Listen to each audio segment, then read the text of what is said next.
নমস্কার বন্ধুরা, সোমা রান্নাঘরে তোমাদের সবাইকে স্বাগত জানাই। আজকে আমি তোমাদের শীতের সবজি দিয়ে সেদ্ধ চালের খিচুড়ি সম্পূর্ণ নিরামিষভাবে তৈরি করে দেখাবো। সেদ্ধ চালের খিচুড়ি বানাতে আমরা প্রথমেই নিয়ে নিয়েছি সেদ্ধ চাল।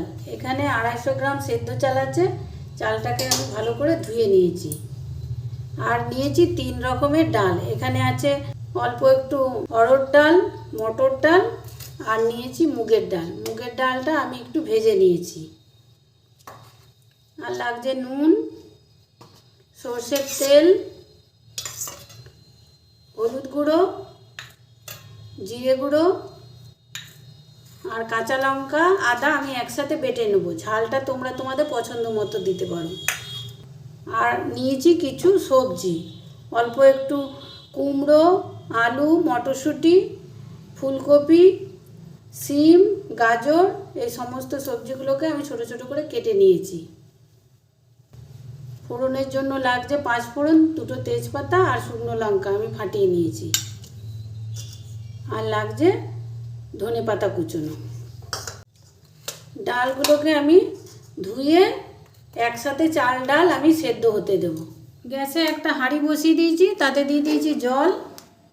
এরপরে দিয়ে দেবো চালটা।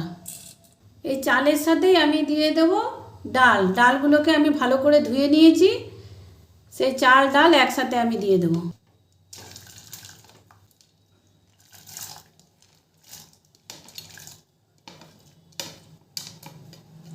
এরপর নেড়ে দেবো।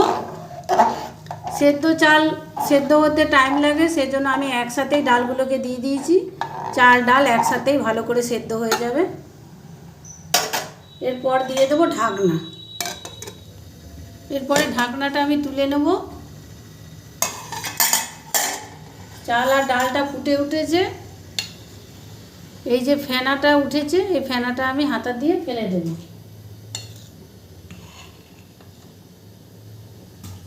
ফেনাটা ফেলে দিয়ে এরপর দিয়ে দেবো নুন। নুনটা দিয়ে দেবো পরিমাণ মতো। এখানে আমি এই ছোটো চামচে 2 চামচ নুন দিলাম। নুনটা দিয়ে ভালো করে মিশিয়ে নেব। চাল ডালটা যতক্ষণ সেদ্ধ হচ্ছে আমি ততক্ষণে সবজিটাকে কষিয়ে নেব। গ্যাসে একটা কড়াই বসিয়ে দিয়েছি, দিয়ে দেবো সর্ষের তেল। এখানে 3 চামচের মতো সর্ষের তেল দিলাম। তেলটা গরম হয়ে গেছে। এরপরে দিয়ে দেবো 2টো তেজপাতা, একটা শুকনো লঙ্কা, সেটা আমি ফাটিয়ে নিয়েছি, আর দিয়ে দেবো অল্প একটু 5 ফোড়ন। ফোড়নটাকে একটু নেড়ে চেড়ে ভেজে নেবো। এরপরে দিয়ে দেবো ফুলকপিটা, কেটে রাখা ফুলকপিটা প্রথমে দিয়ে দেবো।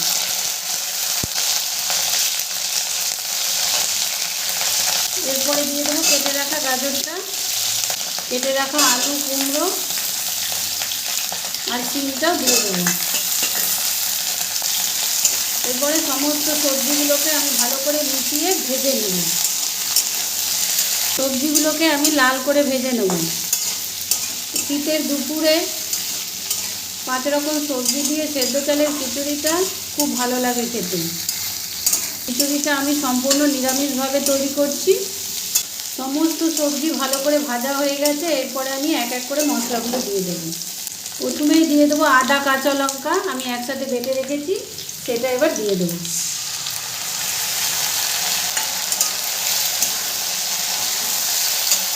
দিয়ে দেবো জিরে গুঁড়ো। জিরে গুঁড়োটা এখানে 1 চামচের মতো আছে, সেটা এবার দিয়ে দেবো।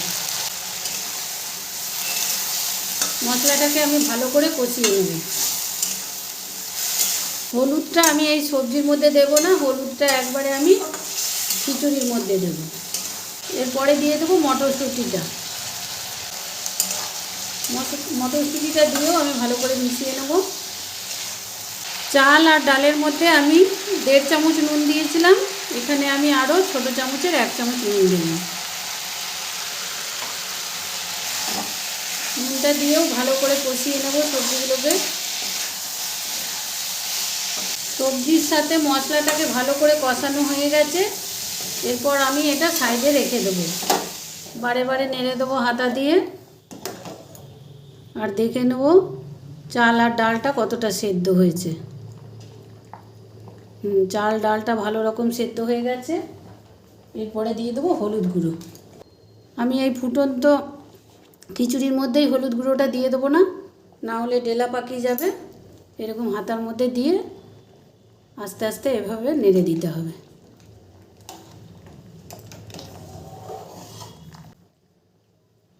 মশলার সাথে যে সবজিটা আমি কষিয়ে রেখেছিলাম সেই সবজিটা এরপরে দিয়ে দেবো।